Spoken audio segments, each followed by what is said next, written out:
దేనికైనా టైం రావాలి అంటారు కదా! ఈ వీడియో వచ్చేసి మొన్న మే నెలలో తీసిన వీడియో అండి.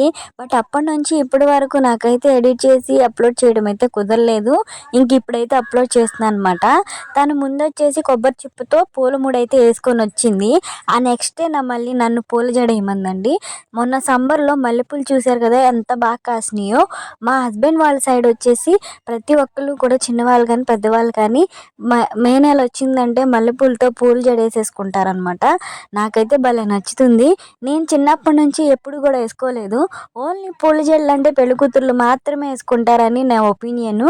బట్ ఇటు మా హస్బెండ్ వాళ్ళ సైడ్ వచ్చేసి అందరూ యేసుకుంటారంట. ఇంకా ఫోటోలు కూడా దిగి ఫ్రేమ్స్ కట్టించుకుంటారంట. భలే ఉంది కదా! నేనైతే ఇప్పుడే చూడడం ఎలాగో. అయితే నేను ఇద్దరికేసానండి పూల జడలు. ఒకరోజు ఒకరికి, ఒకరోజు ఇంకొకరికి. ఇద్దరు అక్కా చెల్లెలకే అనమాట. వాళ్ళ ఇంటి దగ్గర మల్లెపూలు పూసినాయండి.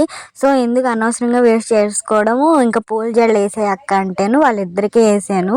నేనేసింది ఫస్ట్ టైం అయినా నాకు బాగా కుదిరింది అనిపించింది.